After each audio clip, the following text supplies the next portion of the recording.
Hello everybody, Ryan here. In front of me is Space Infantry, first published as a free print and play game on the web in 2010. This version, the second edition, published by Lock and Load Publishing in 2011. And over here, Space Infantry Resurgence, just released. This is February of 2020. You may be asking, hey, with a new game out, why are we reviewing the old one? Well, I have always loved Space Infantry and enjoyed very much talking about this game on Board Game Geek. Always wanted to make a video about it. I also have some fairly strong friction with a couple elements. It's been long-standing, so we'll discuss that. Space Infantry features standalone missions or multi-mission campaigns. I would say the bulk of the game, though, is with the campaigns. Each mission has two different phases, planning and operation. The goal of the campaign game is to maximize the number of victory points you accrue to get the best rating possible.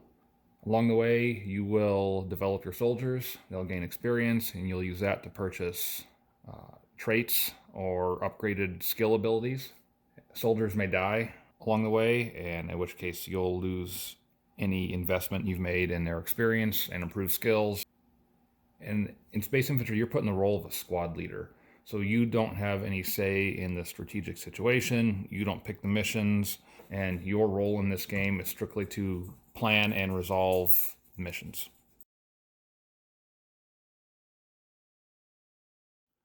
What is in the box?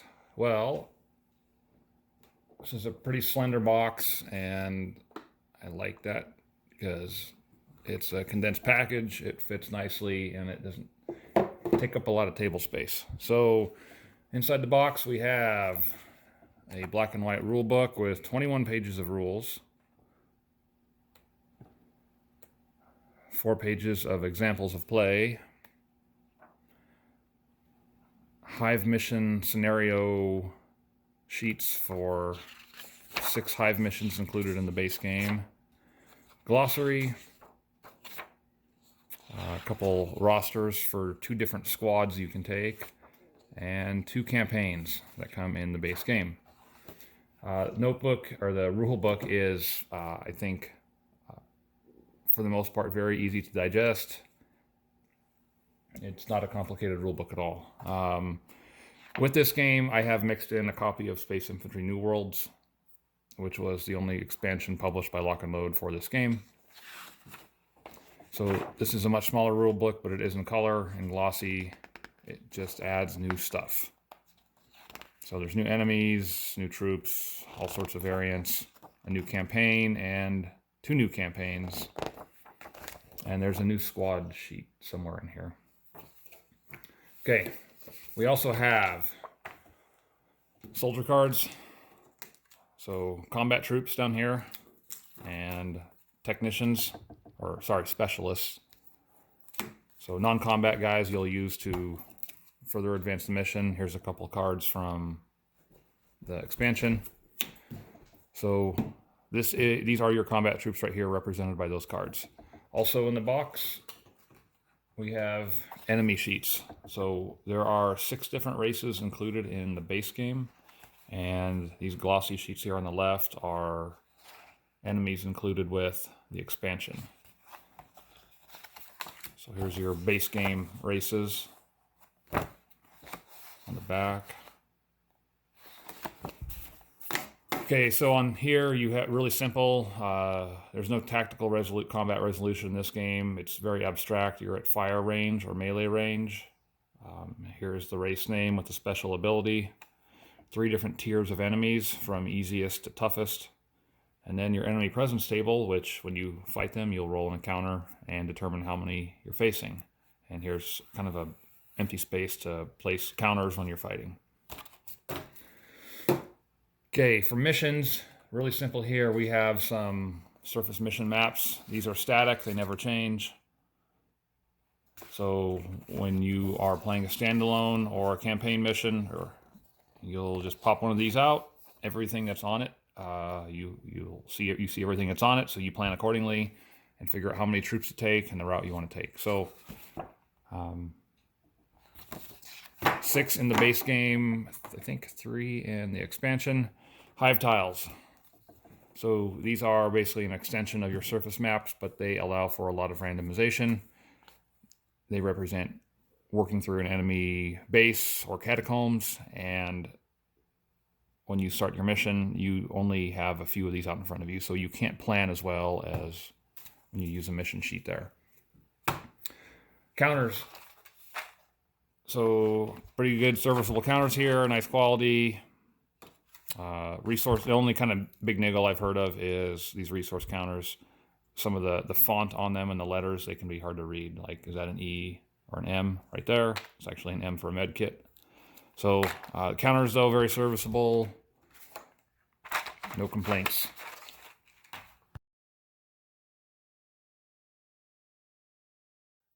How does Space Infantry work? So from the get-go, all outcomes in this game are based on chance, and you resolve them through a die roll or a chit draw as you see fit. Both options are allowed. For the campaign, your mission is determined randomly. As a player, you'll assess the known situation, so you'll take into account the enemy, the map, the soldiers you have available, where they're at, skill level increase, the resources you have available, which never changes. You always have the same type of resources available, as well as any strategic options you want to use. Strategic options are limited to a certain number. Every option here in a campaign has a certain number of times you can use it. So you'll have to fuss over, do I use it now or do I save it later? So you'll decide your route, select your soldiers and specialists, pick the resources you want, and your strategic options. The decision making on any given mission turn is largely limited to the route selection. So you're going to start here, and if you've got to get to 1, 2, or 3, 2 of the 3 of those laboratory spots, for example, or maybe all 3, or you're looking for a certain outcome based on the objective text, you're going to figure out which route am I going to go to get there.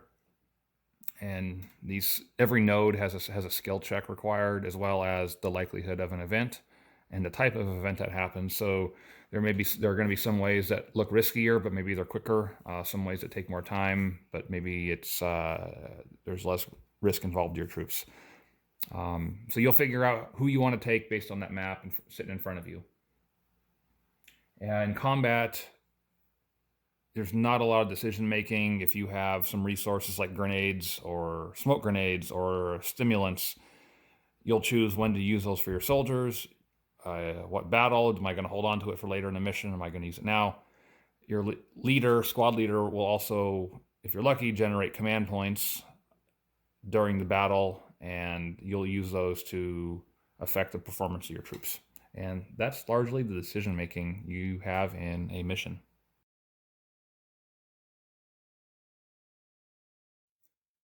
What do I like about Space Infantry? So the rules are short and the game is easy to learn. I've had very few rules questions, and I will throw a mention out here, accolade to Gotardo, the designer. As far as I have been paying attention to this game, he has always been quick and receptive to respond on Board Game Geek, answering questions very politely. Easy to learn rules, and it seems like help is readily available from the designer.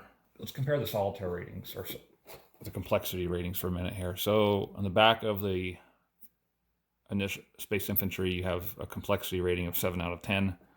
I disagree with that.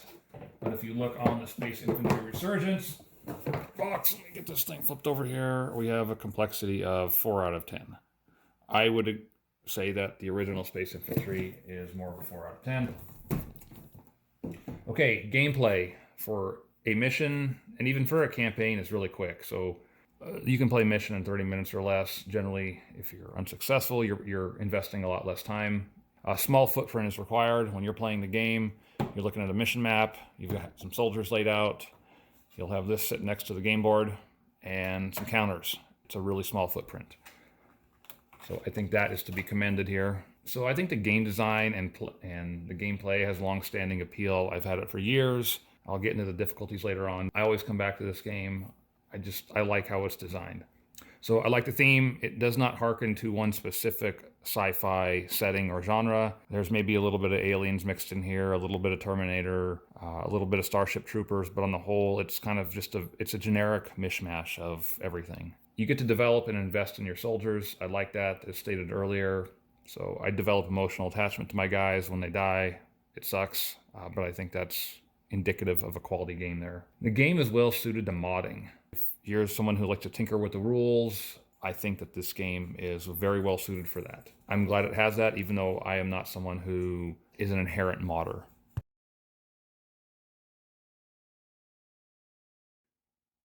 What causes my friction with this game? There's heavy randomization is used throughout this whole game, which in itself, I don't mind that so much, but I feel the player has very limited opportunities to modify or adjust those odds. Your ability to modify odds in this game is reliant on these resource tokens here, which you get to take 8 on a mission. If you utilize strategic options, those will allow you to slightly modify the odds in your favor. But generally, all these die rolls that happen, you're doing very little to modify them. In combat, you can use your squad leader to provide you with command points, but that's not guaranteed. When you start out, you've only got a 50% chance of generating a command point on any given attempt, but you're only maybe generating 1 point a turn to adjust the odds, and there are a whole lot of rolls. So there's a lot of die rolling or chit drawing, and you just don't have consistent ability throughout the game to change that. There are 3 enemy tiers, and they're difficult. This guy, and they're all different. Every race is different, and they play differently, which is great. I appreciate that.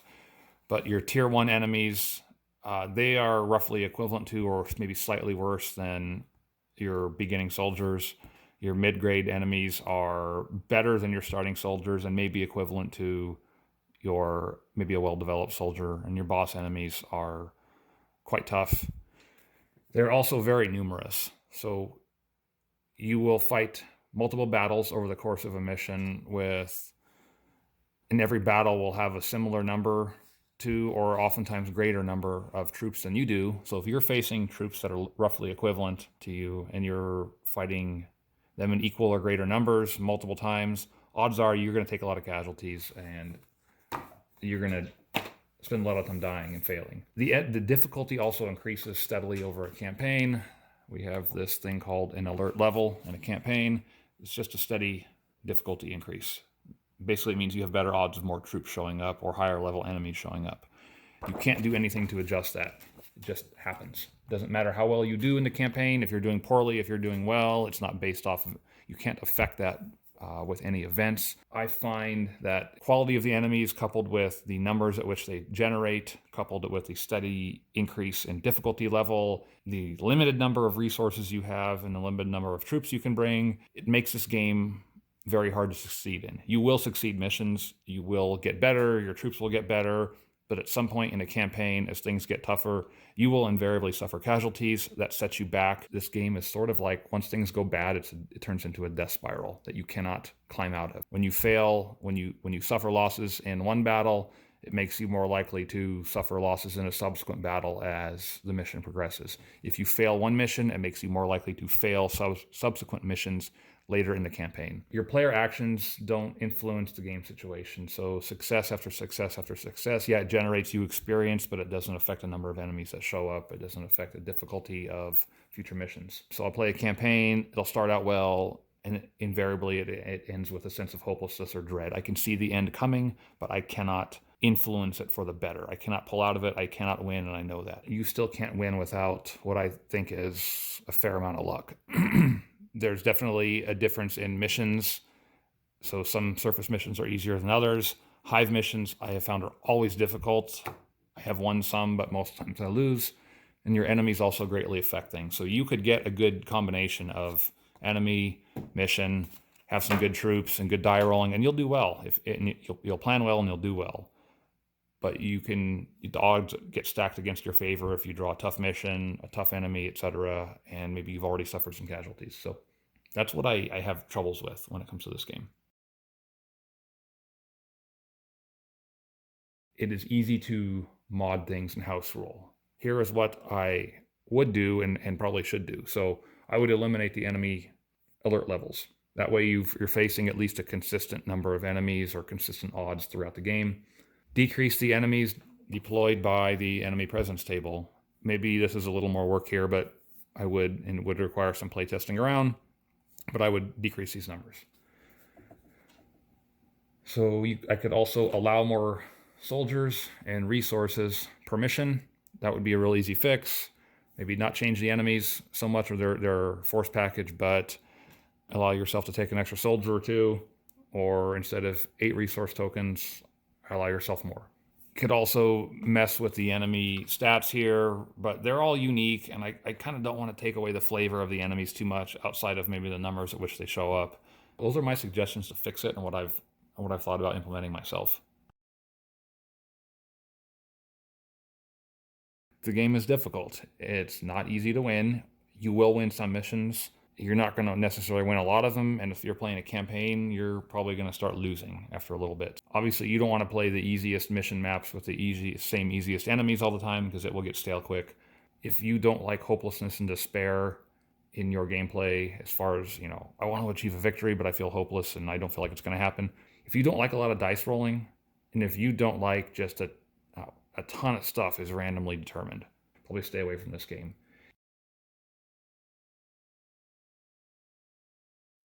Okay, who would like this game? So I think gamers who love dice rolling, they love random outcomes and are not bothered by things that didn't go well for them.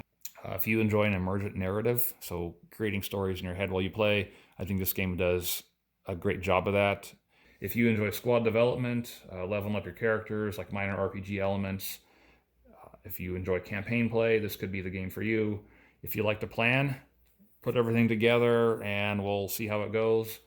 And if this game may be for you if you like to tinker with things. It's ready-made to tinker. So if you're a fan of sci-fi, you like any of those kind of aliens type movies, Terminator, Starship Troopers, etc., then by all means you might be interested in this game.